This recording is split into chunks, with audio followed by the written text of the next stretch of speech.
Ladies and gentlemen, welcome back to Take Your Pick. After an extended break, we are happy to bring you our Super Bowl or big game podcast. I don't even know what you can call it anymore. Boys, how we feeling? Feeling pretty good. I mean, you must be feeling pretty good coming off a little bit of a European vacation there during your Super Bowl bye week. I felt great being there. Definitely feeling a little jet lag still. Long travel days, but besides that, unbelievable experience. I'll tell you what it did for me, though. Getting off site, clearing my mind, getting a different perspective about life. I feel like looking at the board now, I'm looking at it from a completely different perspective, and I feel good. You're a new man. After a long playoff haul of just getting slaughtered, I'm ready to get back after it. I'm putting myself out there again, and I'm happy to get back into it with you guys. I mean, honestly, I clearly didn't think that we were going to be here talking about at least one of these two teams. Like, there was no chance, and I faded them every chance I got coming into it, but here they are, and I don't know if I'm ready to fade them again. Yeah, the Bengals is a tough one to fade. I mean, they get outgained, but I mean, Joe Burrow has that if factor, whatever you want to call it, whether it's moxie or toughness or his leadership or whatever you want to call it. I mean, he overcomes everything that their team lacks. I think you called it. He's that dude, right? He really is, man. That's what he is. You said that, going into these playoffs, right? So and he's been that dude because, we'll get into this matchup, but the matchups haven't been in their favor, right? For Cincinnati, whether it was against Tennessee, or Kansas City, a couple weeks ago, but yet Burrow's making the plays he needs to make to keep the team moving along. They're getting some contributions out of some key guys. Mixon, Uzmo, the tight end as well, who I expect to be healthy this week. So he's been that dude. Yeah, I think he's going to continue to be that dude come Sunday. I don't think he'll ever stop. You don't ever stop being the dude. Like it's you're born into it, and until you're buried 6 feet under, you are going to continue to be that dude. My big fear is with this one, boys. At some point, we're gonna see that O line be their Achilles heel, and that Rams D line's buzzing at the right time. I mean, they got 3 dangerous guys over there that This one comes down to if Stafford can take care of the football and not turn it over like Tannehill did, I don't see how the Rams can lose this game. Because top to bottom at every position besides quarterback, the Rams have them beat. Yeah, there's no doubt they have the better roster, but I don't know how you hold Joe Burrow down for 4 quarters. Nobody has done it yet.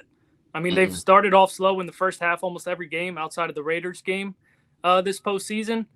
But, I mean, when he turns it on, and they get going. Yeah, well, the 4th-ranked defense in the Rams, that's going to be a test, right? Who's going to slow them down? If anyone, this Ram defense that it's come, showed up to play in these playoffs, and being as highly ranked as they have been throughout the season, it's going to be a big challenge for Burrow, and his options, right? Because even a couple weeks ago we talked about how Kansas City's defense was susceptible to Bengals being able to put up some points, and we saw they were able to do that in coming back in the second half. But I just feel like this Rams defense is a much tougher test, even tougher than what they saw in Tennessee in the wild card week as well, or divisional round as well. Yeah, and this is a game to me where Zach Taylor needs to earn a paycheck. I'm still not sure that he's a great coach. He's been under McVay and all that, but you got to get creative on offense here to stall that defensive line, whether it's with the quick pass or running the ball, even if it's not going anywhere, but just staying committed to it to keep them off Joe Burrow. He needs time to make the plays. I like that. They definitely need to lean on Joe Mixon to kind of put the Rams on their heels a little bit, just so you can't let them have free reign, and you have to keep pace. You can't put yourself in pass-only situations consistently. That will be very problematic for the Bengals. I just don't see how – I don't see how with the pass rushers the Rams have and the O-line the Bengals have, If you go down early, that's going to be a big issue, especially considering you have that Jalen Ramsey, Jamar Chase matchup. Jalen Ramsey's a dog, but I like don't like him like one-on-one covering Jamar Chase. He's talking a lot of shit, and I just don't like. I think Jamar Chase is kind of going to solidify himself as a top 5 receiver after his rookie season, maybe after this game against Jalen Ramsey. Yeah, I mean, he could earn it against Jalen Ramsey maybe, but that's a tough matchup to make that, to prove that, right? Especially in the Super Bowl here. If Mike, I tend to agree with you just in theory, like when it comes to these top like cornerbacks like Jalen Ramsey, like if you have the quarterback that can make the throws, and we all have put that stock in the Joe Burrow, I would test him early just to see how he matches up with Chase, and I would try to get the ball to Chase early, outside in space, and just kind of test Ramsey's athleticism a little bit on the outside and see if you can kind of soften it up a little bit to maybe take a couple deeper shots and more in shots on Ramsey. But I totally agree with you in terms of just like trying to test that top dog early, especially if it's with your number one weapon, Jamar Chase. And, the Bengals need to have Chase involved in this game to some extent to have a shot at winning it, for sure. Yeah. Yeah. Let's talk about the beginning of the game, like how we think it's going to start out. I kind of see this one being ugly at first. Sean, you made some really good points about some Rams players. Walk everybody through what you were saying. Yeah, I mean, this is just, obviously it's the Super Bowl, so everybody's legacy is kind of on the line, but there's some really important dudes that not need a win, but, could turn their entire legacies around and how people view them in, Matt Stafford, not Aaron Donald, but he needs a ring.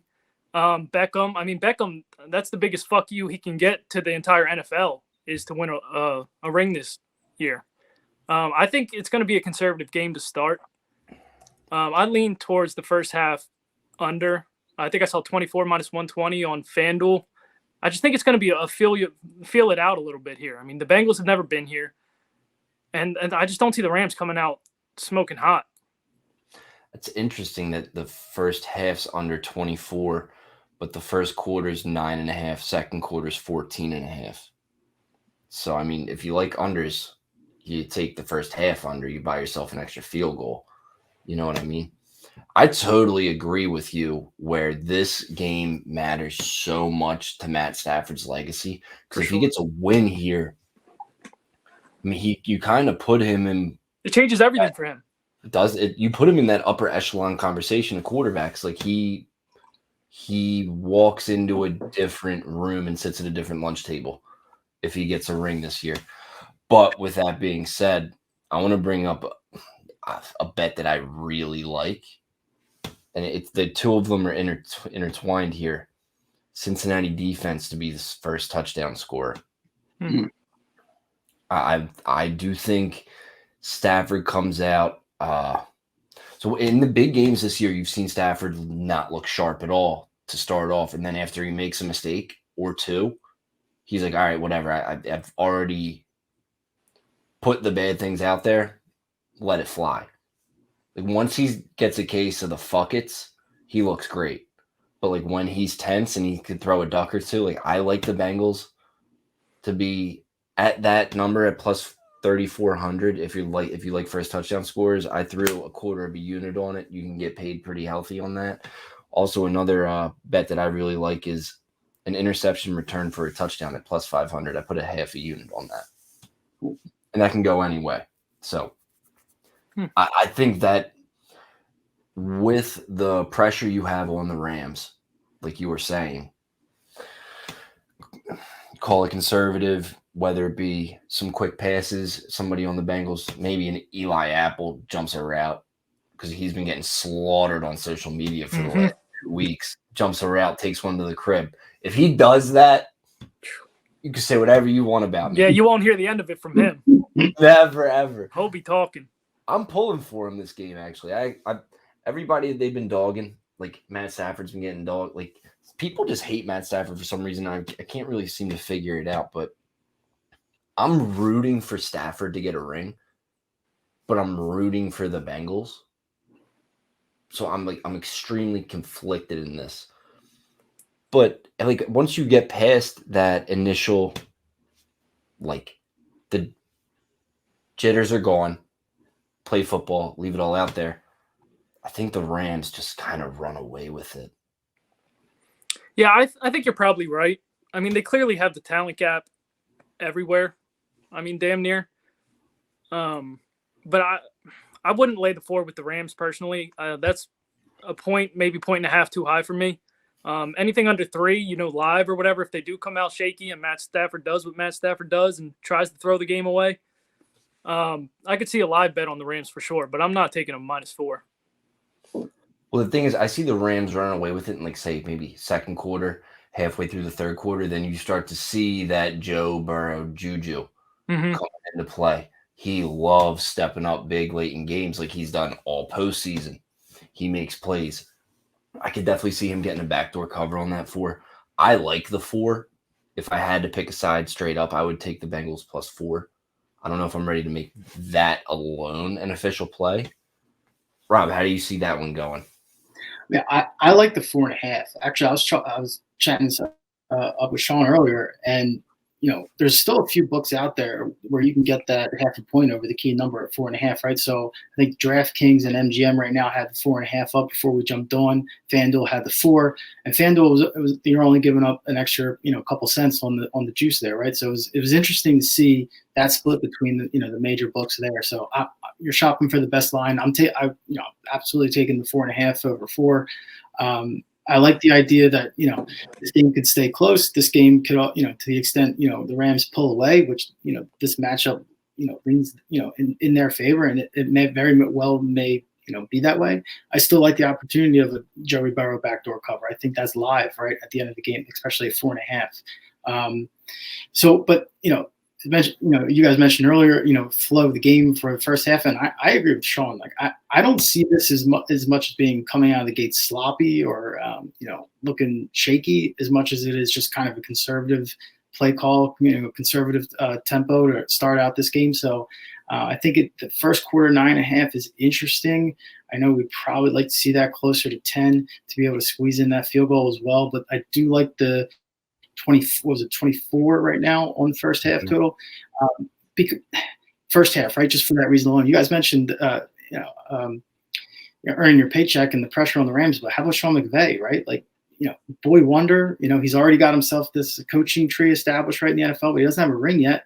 He's made it there once and lost the Patriots a few years back. But and if there's ever a good opportunity for him, it's now, right? With this matchup. I mean, granted, Bengals are playing as well as anybody right now. They got to where they are, but this is a matchup that's much in favor of the Rams. So I'm looking at a little bit of heat on Sean McVay pulling this one out too. So I could see that going early like that, like you guys mentioned. Starting out a little bit more conservative there, but eventually, whether it's the Rams or Rams and the Bengals, like. I could see the passing attacks, start to get on the defense in this game. Like eventually it will happen once things loosen up on the field, because I think there's an advantage for both passing offenses in this game against their respective passing defenses. It's going to be tougher for the Bengals to go against that Rams defense, like we mentioned earlier, but certainly in favor of the Rams, right? So just to your point, like it's a matter of time before they start going through the air on Cincinnati. Yeah, I mean, how do you guys feel about either running backs, like Cam Akers, Sony Michel, Joe Mixon's rushing totals? I feel like they're right on the number, and all of those numbers are going to be – you need to get your side right, who needs to control the ball. Like to me personally, I look at a lot of these numbers on receiving yards, passing yards, rushing yards. They're so spot on. It really comes down to you need to pick the side that you think is either going to need to pass or just try and control the clock. Yeah, for the Cam Akers, I personally don't want any part of. I just worry about his health. I don't know how healthy he is and how willing they are to just keep feeding him the ball. Joe Mixon, I think an interesting look could be his carries, not his yards, because I do think they are going to stick with the run game to try and keep that pressure off Burrow. And I don't know how effective it's going to be, but I do think they're going to try and feed Joe Mixon. Yeah. We fucked up 2 weeks ago on Cam Akers, right? Like we love the Akers under at 64.5. We didn't put it out that night. For those, for anybody that took it that night, great, you cashed in. We sat on it at 68.5 on Sunday, and it still hit, right? Like he didn't, that game kind of went the way we expected. I like the Cam Akers under again, and I'm probably going to pull the trigger actually this time. I saw it at 65.5, now down to 64.5 in some spots. So I like the under there. Wasn't looking at Mixon's rushing yards as much as looking at reception yards for over 25.5. So, again, I think, and I saw that somewhat of a popular pick as well this week, but I think the reason there is you're thinking with this Rams pass rush, you're going to be looking to get the ball out quick. And one of the quarterback's best friends and safety valves in those situations, you're looking at the tight end, you're looking at the running back, right, on outs and screen passes, right? You're looking to counter that rushing or that pass rush, right? So I think that's why I lean heavy towards that Mixon over on his reception yards too. That's just one wheel route. That's all it is. Yeah. And you could take it for 30, and that's a cover. Bringing up the pass rush, there's one player that I do really like to get a sack. I have a official play on Leonard Floyd at plus 130 for a unit to record a sack in this game. I mean, Aaron Donald's minus 200, Von Miller's like minus 180. To me, it really doesn't matter what DN you pick. I think they're not both just as likely, but for the value, getting it at plus money, I think Leonard Floyd, to me, has just as much of a chance to record a sack in this game as Von Miller does. Granted, Von Miller's having one of the better pass rushing statistical postseasons. It might be the best that any pass rushers had. But to me, I just think in the Super Bowl there are always those unsung heroes. Like, for example, Brandon Graham became a household name after the Super Bowl. The average football fan didn't know who Brandon Graham was until that play. Yeah, absolutely. I like that angle because, either I don't know which guy it would be, but I like those two guys because Aaron Donald's obviously going to get all of the attention.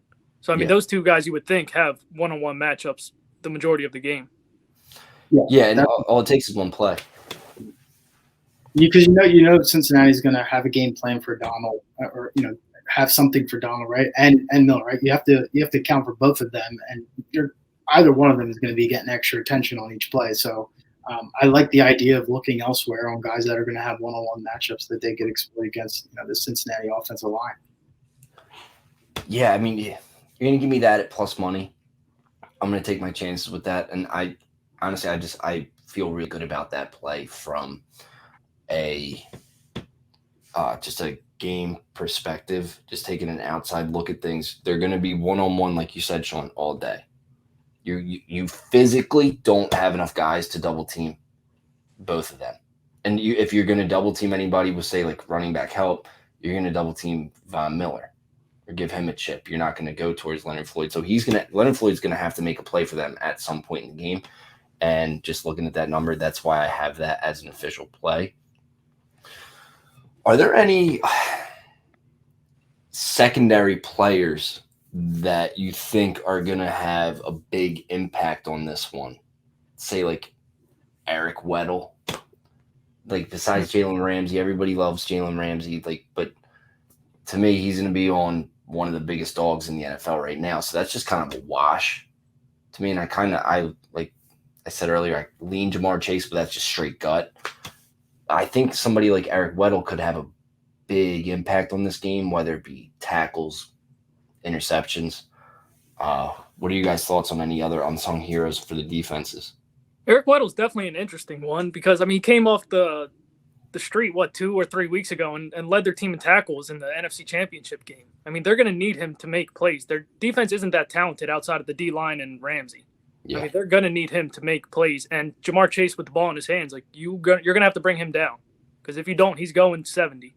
Yeah, that's a big issue, and that's something I think that we're going to see early to help with that pass rush is Joe Burrow, bubble screen, Jamar Chase, because at any moment you miss a one-on-one tackle with him, like we saw it against the Titans. Yep. You miss a one-on-one tackle, it takes it for 58. untouched because you're not catching them, and you just got to pray you took a good enough angle at it. That's a scary thought. But there's some cool novelty bets. I mean, okay, there's something I have to bring up on record.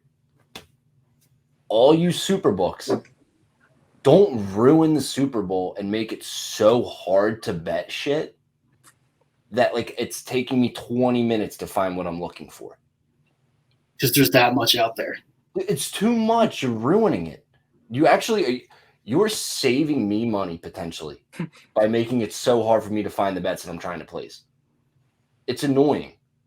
I don't need 80 different scenarios. Will this happen? Will this happen? Will that happen? I don't fucking care. Well, you know, it's funny you mentioned that, Mike, because I have a treat for you and Sean this evening because of how much is out there, right? And I agree, like it's ridiculous to some extent. I've jotted down a couple random ones, right? Like ones that you're going to find in the Super Bowl, right?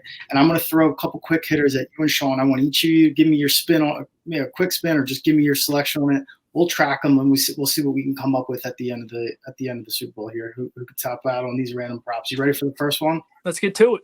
All right. I'm going to give you a couple now. We'll sprinkle a few of these in as we go through the rest of these props. So I like speaking of novelties, right? I thought this was an interesting one. So what I tried to do is I try to find some that are, close to even money, give or take, a couple cents each way. Make it more fair, right? Interesting. First team to call a timeout. Rams minus 125 and the Bengals minus 105. Who do you guys like to call the first timeout? The Bengals. Zach Taylor calls some bullshit. He gets flustered. He has no idea what he's doing. Joe Burrow's like, all right, get me the hell out. Like, we're not doing this. I'm going to take the Rams strictly because Sean took the Bengals, but I'm going to take the Rams because I think Matt Stafford's going to get way too late in the play clock, and it's going to be a Bengals home game because everybody in Cincinnati is going to pull money together to afford those $8,500 tickets, and it's going to get too late in the play clock. He's not going to be able to get the play off, and then in a critical drive, and McVay's going to have to burn a timeout to bail him out. Ooh. Give me the Rams. All right, so both of you like the bailout first time out. Love it. I'm all right. Going to give you one more. This one's a little bit more football related. Head-to-head rushing yard matchup, Mixon, Akers. Both of them, minus 110 on the line there. Who do you like to have more? That's an even spread there. Yeah. That alone is interesting to me, actually. I thought that was very interesting. Give me Cam Akers then. Ooh. That to me kind of says the Rams might be up a little bit on them. Ooh. Sean, what do you think about that? It is kind of weird because the Rams, in theory, could be sharing touches, and Joe Mixon is the whole Bengals backfield. And they're why is that? I don't know. That's money. I mean, it feels like a sucker bet, but I'm taking Joe Mixon. That's what I'm at. But I feel like I'm on the wrong side. What do you feel like it's a sucker bet? 100%. Yeah. Well, they make you feel like you have to take Joe Mixon in that situation, which is making. Give me Cam Akers. I think you're on the right side. I hate it, but give me Cam Akers there. That's one of those bets that. But we all were seasoned veterans at this point. One of those bets you hate to take, but 4 hours after you're like, thank God I did that. Yeah, he ends up with 2 more yards. Yeah, some bullshit. Get a stat correction. All right, so I like this. I like the way you guys are headed so far. We got 2 different picks. We'll sprinkle a couple more in, but I want Mike. You mentioned unsung guys. Those guys in the Super Bowl that make some big time plays that come up. That aren't at the top of the odds board. And I wanted to flip the ball on you, and I wanted to go Rams offense. Again, I think the Rams have just a great matchup in terms of their passing attack against the Bengals. Very impressed with the Bengals did in the second half against Kansas City. I'm not sure if we're going to get the same thing for 2 halves in the Super Bowl. Again, I'll lean more towards what I'm seeing on paper in that matchup, and I'll look second level at guys like Tyler Higbee, Van Jefferson to maybe sneak in the end zone. If I'm talking Rams touchdown scores, I like those 2 secondary third options there to get in. Higbee plus 230, Jefferson plus 245. If you really like the Rams to win the game, and I'm not, I obviously lean more towards the Rams on the money line. But if that's something you're interested in, or another side on the money line, pair them with touchdown scores. I like those 2 guys coming in for the Rams. I think there's some value there on those guys, and just again because they have the matchup, right? in the passing attack. You'll expect a certain amount of attention on Cooper Kupp, Odell Beckham Jr. as well. So I'm looking at the other options as well for the Rams to maybe sneak one in the end zone there. I mean, I like both of them at that number. And if you put a gun to my head and told me to pick one, I feel like I have to go with Tyler Higbee. But like right now, there isn't a gun in my head. I want to take Van Jefferson. I think he's a hell of a football player, especially in this scenario. In the Super Bowl, like, what do you game plan toward? And obviously, every football game, you aim to take away their best players. Nobody's been able to do that this year against Cooper Kupp. OBJ always has those flash in the pan plays that are amazing, and he's been playing really well, especially late in the season and in the playoffs. But I could definitely see Van Jefferson flying up the seam on a broken coverage and snagging one, getting in the end zone. But I could also definitely see Tyler Higbee in the red zone getting one. Sean, what do you think? It's tough. I mean, it's so hard to not take OBJ or Cooper Kupp, but I mean, I hear what you guys are saying. If there's two guys I'm not letting score, it's those two guys. I'm not 100% sure if Tyler Higbee is playing. Yeah, he got pretty banged up right on the last go-around, didn't he? I think because I haven't seen many odds out for him or CJ Uzomah. I think they're waiting for both of them to get officially cleared. Yeah, the Higbee was live. Everything I looked at coming into tonight looked like everybody was a go on both sides. I know Uzomah came out a couple times and said he wasn't missing the game. I haven't seen like anything similar on Higbee, but I assume he's going to be ready to go as well. And I know he's got to respect the hell out of that. I mean, you're not missing this game, right? Like if you could walk, you're in this.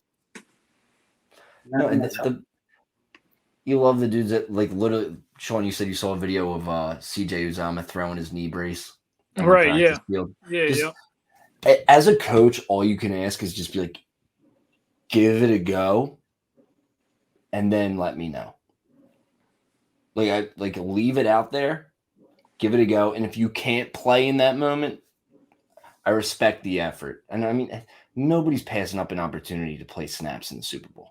No, these guys have worked their entire life for this. I mean, if he is cleared, if he's able to play, he's going to play. I just wasn't sure if he was like cleared, eligible to play. One of those two is going to have a day. CJ Uzomah or Tyler Higbee, like one of them is going to go crazy. You're going to have to let me sleep on that a couple more times to try and figure out which one I like more to go crazy. But I know one of them is going to have a very nice statistical football game, especially in the Super Bowl. That's just like, you go crazy in the Super Bowl. It doesn't matter what else you did in your career. Yeah, you're a legend forever. Forever. Corey, what do you say, Rob? Guys like our boy Corey Clement, right? Like, go out there, you have a game of your life, and you're Nelson Aguilar. Nelson, you always been known for that game. You have one big game in the Super Bowl. You buy yourself a couple more paydays. For sure. Yeah. All right. Let's talk about the quarterback matchup real fast. Passing yards. Who do you think has more? Who do you think has an interception? Who do you think has more touchdowns? Rob, you start us off. Yards, give me Matthew Stafford. Again, I'm just leaning on that matchup they have against the Bengals pass defense. So I'll take Stafford there. Understanding that Burrow may need to play catch up towards the end of the game. That may give him a chance to get to make it over that mark. But I'm sticking with Stafford there. Completions as well. Give me Stafford. I'll take him there as well. Either quarterback to throw an interception. What does both look like?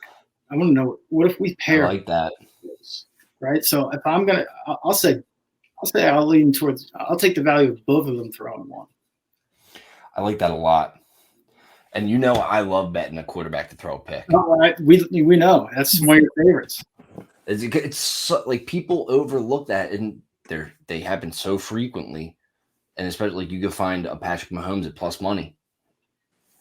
Big games like that, they're all due for ducks.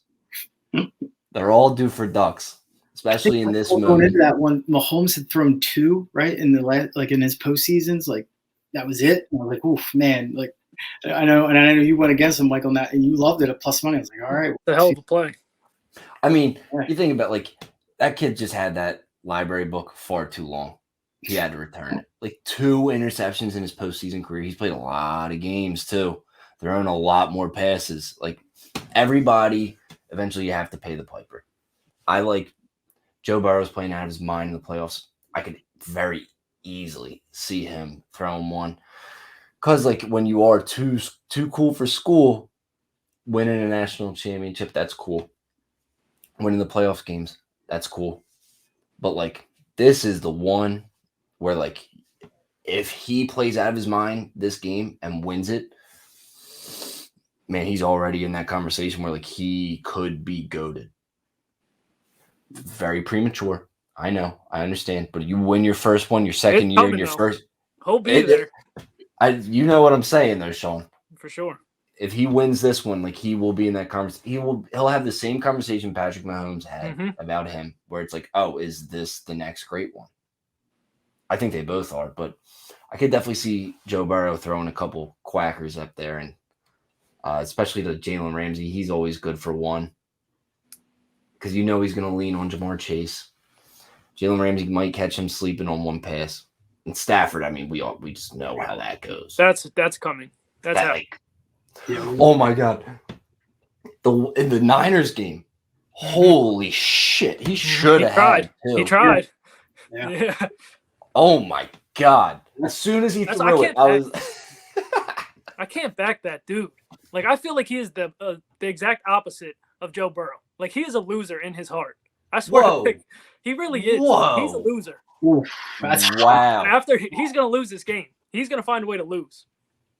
That's just a blue blood American, and you're just gonna say he's a loser? All right. All people aren't made equal. Put your money up and take the Bengals then. I will. Sean said he's got lion blood in him still. Remember? Yeah, that's right. You got the lion blood. Can't get it out of you. Once it's in you, it's over. All right. You're born into it, not sworn into it. Okay. Okay. I get it. All right. This is a good one. I like in these type of games. So players to have the most receiving yards, especially in a game like this, we have what? 1, 2, 3, 4 big household name receivers in it. I mean, you got OBJ, Cooper Kupp, Jamar Chase, and I mean, T. Higgins now is, after this playoff performance, I think he should be a household name and he should be getting more respect than he does. It's a damn good wide receiver. But there's somebody after that I really like to have the most receiving yards, and that's Tyler Boyd. And you can get that number. That's at plus 1,800. I put half a unit on it. Do you guys see the Cooper Kupp 120-yard game happening this game? I think there's way too much money on Cooper Kupp to back him. Like there's just some of the most popular props on the market this week are Kupp's, prop for just receiving yards total. Longest reception's been getting a lot of hits at 28.5. I think it's up to like minus 145 on the juice there. I just think there's just way too much love headed towards Cooper Kupp's way on those markets to really like find any value in playing his overs. I like the idea of taking a shot on a guy like Tyler Boyd. I like a few other, like I mentioned the Mixon receiving yards earlier. I like Odell Beckham, not necessarily in yards, but his reception, have him grab 6 catches. Is it 5.5 before we jumped on?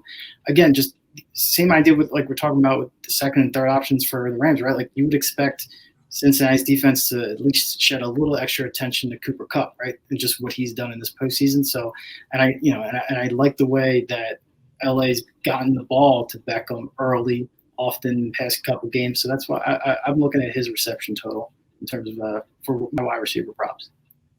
Tyler Boyd could be interesting, especially if CJ Uzomah isn't like fully ready to go. I mean, if he's banged up and they still want that inside option, I mean, Tyler Boyd could definitely get some looks. I kind of like that. What are the odds on that? For having the most receiving in the game, yards? yeah. I mean, I doubt it's going to happen, but there could definitely be some value. Plus 1,800. So, I mean, realistically, for the 5th best receiving option, I don't know if Interesting. I'm ready to say that he is better than Van Jefferson, but I mean, it's just a thought. I saw that number. It's nice. Yeah. I like that number a lot for somebody like that. And the only reason you're getting it at plus 1,800 is because you have the 4 horses in front of them. But just like the Kentucky Derby, you never know. You never know. You always bet the long shot to sprinkle a little something. Mm-hmm. That's what the Super Bowl is all about.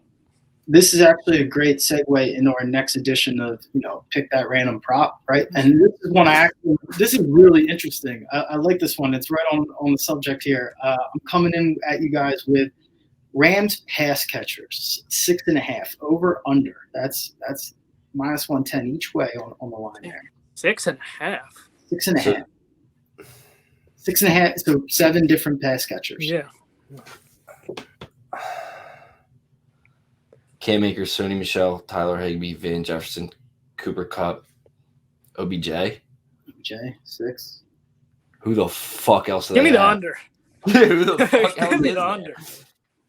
So you get both running backs. Both teams are even. So that's for the Bengals as well as 6.5. That line was 6.5 each team, minus 10 each way. So I thought that again, it's interesting to see where some of these are in terms of where the juice is on these. Yeah, I kind of want to look into that because I mean that's like everybody that gets on the field that day has to catch the ball.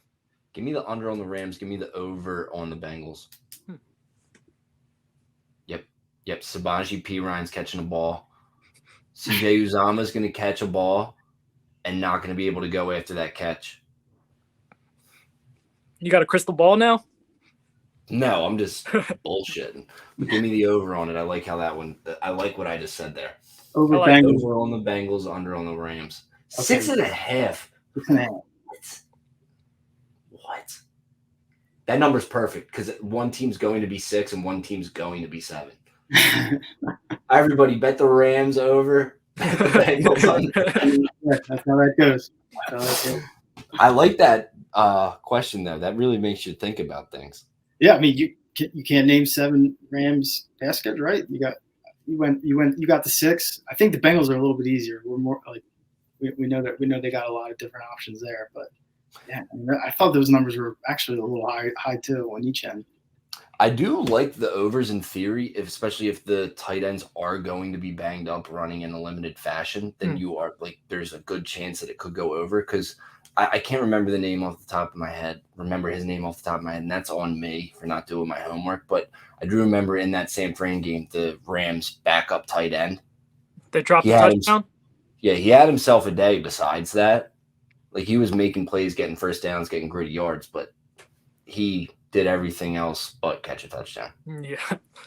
So, but he could be key and critical in our over 6.5. There you go. I don't need you to catch in the end zone. You can catch in the backfield. I don't even care. All right. Anything else you guys like? I like that. Who's winning the MVP, right? What about an MVP marker? Who do you guys like to take it home? Right? I mean, you got your favorites, right? The quarterbacks, but if you're taking a quarterback, which one are you taking? Do you care, what the value is? If I'm taking a quarterback, who you like? If I'm taking a quarterback, it's going to be Joe Burrow. And I think you bet if you think the Bengals win, there's no chance Joe Burrow doesn't get the MVP.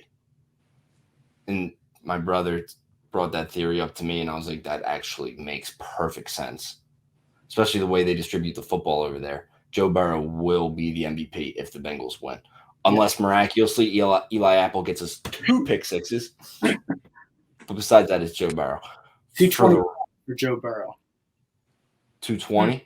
225 for Burrow. Oh, it's even money for Stafford. I don't like that because the Rams could still win for Stafford having 2 interceptions. Yeah, there's not a lot of value there. I think it's quarterback. I agree 100%. It's Burrow. It's Burrow or bust right there for the Bengals. If the Bengals are winning, it's Burrow. Yeah, so if you look at it, the Bengals right now are plus 166 on the money line. So you can buy yourself $1 by taking Joe Burrow to be Super Bowl MVP. Obviously, there are things that can happen where he isn't the MVP and the Bengals win, but I would put all my money on it. Yeah. Yeah, think about the odds. Like, assume they win, right? Like, and then what the odds are of him not getting MVP in a winning outcome for the Bengals, and it's very low, right? It's like some great, like just some defensive standout, or Jamar Chase goes off for 300 yards, like. Yeah, but then Joe Burrow has 500 yards. 500 yards. That's the most passing yards. Like Joe Burrow would have to have like 2 or 3 turnovers, and Jamar Chase would have to go crazy. Yeah, like, it's hard to not be in Burrow. Yeah, right, for sure. Aaron Donald could be worth a look, though. I mean, someone on their D line, strip sack. I mean, the strip sack touchdown, like that could happen. I'm glad you brought that up because I like that at 16-1. It's like, again, if it's not, if you're going to bet Rams MVP, I think you got to look elsewhere for Matt Stafford to get some value, obviously. And I like Aaron Donald at 16-1, making a couple plays, and that could be live. Real fast, 2 other guys on that defense that I do like to get the Super Bowl MVP. Let me look at their odds, because now that you're bringing this up, I do actually like the thought of Eric Weddle grabbing it if he is able to get an interception or 2 and lead the team in tackles. If the Rams have a stand-up defensive game, I don't see why that would be that far-fetched. You guys look at that up. I like him, and I do like Jalen Ramsey at plus 8,000. I mean, I don't like that. I'm not. On that. As much as you can like a plus 8,000 bet. Yeah, don't anybody ever listen to me on a plus 8,000 bet. But if we're bringing this topic up of some guys that could go crazy, it's an interesting thought. You could sprinkle a couple dollars on it and win a lot. I've seen crazier things happen, like the Lions beating the freaking Vikings that cost me a whole bunch of money. But there's like some hedge opportunities. Like, I like hedging in some ways with the MVP, where like if you like a certain side one way, right, you could hedge it on the other side's MVP. If there's some value there, right? Like you could hedge a Rams play with a Burrow MVP play. I think a little bit. It all depends on how you want to play it, but I think like when it comes to MVP, it's an interesting way to kind of maybe hedge the outcome a little bit of the game. Eric Weddle's plus 45,000. Wow. Now there's no way I don't put some money on that. 45,000 plus 45,000. Eric Weddle. Right. That's a extreme number for leading the team in tackles. And if he if he gets 10 tackles and gets a pick 6 or something, I mean, he's got to score probably. You can't just get 12 tackle. Like, you're gonna have to. Yeah, you're not something. the MVP like that. Yeah, you're gonna need to have Stafford to have a shitty game, right? Because again, like you're telling me, like. Again, if the Rams win, right, this is Matt Stafford's legacy, right? Like, are we not going to give Matt Stafford the MVP? And if not, then like he had to really not earned it, right? Like he had to have just pissed it away at that point. For sure. Yeah. I don't really have many other official plays. The one thing I do really like, the only issue I have with it, it's a tight window. I put it in. I put Rams money line in because I do believe the Rams win this football game. When you stack it up top to bottom, Matt Stafford is an inferior quarterback, but not by that much. When you look at the rest of the team, I think the Rams do win. But I also tied that together with the Bengals plus 4.5. And I saw that's back down to 4 already. So I got that at plus 654. So, I mean, I think that's a really good number for that outcome because interesting thing, the general public, if they're taking the favorite, takes a spread. If they're taking the dog, takes the money line, especially in a game like this, because you can't do a bunch of elaborate, crazy things. Everybody wants to make as much money as humanly possible without thinking logically. You should take the 4.5 points, and you should take the money line. So I'm just going to take both of them because I could easily see both these things happening. And I'm going to get it at plus 654. I wonder how that matches up if you were to just play the winning margin for the Rams, right? Like, I wonder if there's much variation. And usually, like, there isn't. But I'd be interested to see if there's a little bit off either way there. Like, what you would get that number at 4, right? Because you're betting the Rams to win by 4, right? Or within, 1 right, maybe. But I 650. I mean, it's a decent number. I like this game to be close, and I'm leaning towards the Bengals cover as well. Any thoughts on the total? We haven't even brought that up yet. Yeah, it touched on like how the first half would go a little bit earlier, right? And we expect like a little bit of a slow start. I just think my thoughts on total right now is like you guys know me like by now, like I see 80% of the money coming in on 40% of the tickets on the under, and I'm just like like to me it's like that's signaling under to me. But then when I look at the 48.5, and then we're talking about this matchup and the advantages the passing attacks have, I'm just like, I don't know. I just feel like at some point points are going to be scored, right? Even if it gets off that slow start. So I'm a little hesitant towards pulling the trigger on the under right now. Yeah, I'm in alignment with you 100%. I mean, it does look sharp looking at the market, but I mean, at some point in this game, the floodgates are going to open. There's going to be a quarter with 3 touchdowns, 24 point. Like, they're going to both go off at some point. And the issue in the way they call football games now, granted, it's gotten much better in the playoffs as a whole, but any given officiating crew on any given day they could call 5 pass interference penalties consecutively and get 4 touchdowns in a 5-minute window. So I mean, those numbers are so spot on at this point in the season, and like we say, you call it tight early, and then you are forced to make football decisions as the game progresses. What I would look at actually is you sit on it live. If it's trending slow to start, you can get a much better number on the over.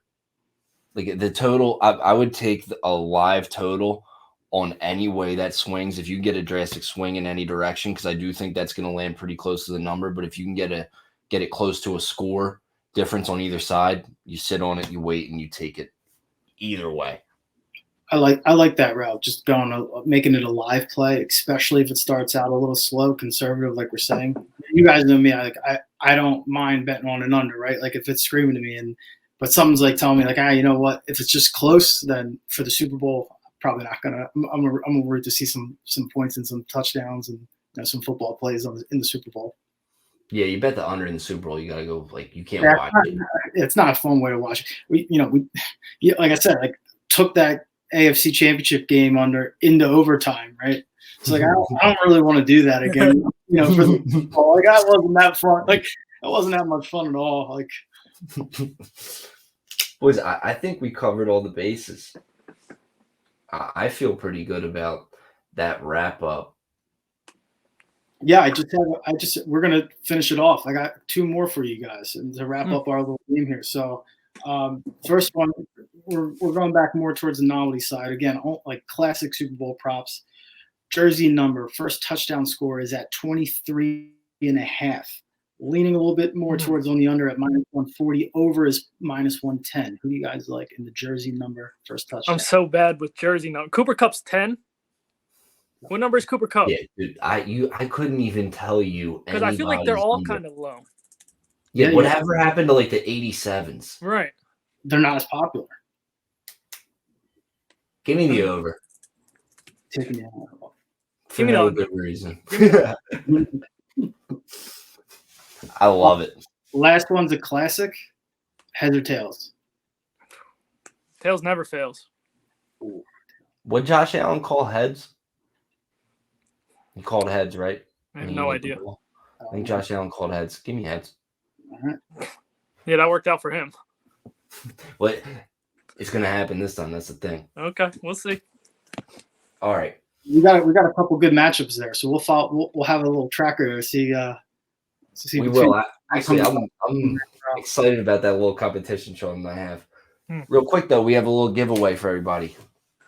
2 announcements for 2 people. Mike Elfrith and Kristen Medina. So get in touch with us. Send me a message on Instagram, and then we'll get your address, everything. We'll get it shipped out to you. Congratulations. And if you don't get back to me, I'm more than happy to wear all that stuff. Free Eagles gear. Free Eagles gear. Congratulations. And we have a really big giveaway coming up, so stay tuned on that one. Follow us on Twitter. Follow us on Instagram. We're going to put all the plays on Twitter. I'm sure all of us are going to have a lot more to add as we keep diving into it, but we wanted to get this out to you guys as early as possible to help digest all the bullshit that FanDuel, DraftKings, everybody's giving you now. And I really hope eventually they start to water it down. like in the years to come. I know now like New York's live, so like they have to flood the market with as many bets as they can, but like it's a little too much for me. And this is coming from three guys that have been doing this for a long time and enjoy the action. And it's a consensus agreement that we're just like, I don't like the way they're doing this. Yeah, it gives me anxiety. A lot to get through, and I don't see it going in the other direction. Before every game is like this. You're probably right. Oh God, no! Don't do that. That's coming before they start doing less props for sure. Oh, yeah. Don't do that to us. All right, boys. It was nice to be back. I'm glad we got this. We got this out there. Everybody, bet responsibly. Best of luck, and enjoy the Super Bowl. Until next time.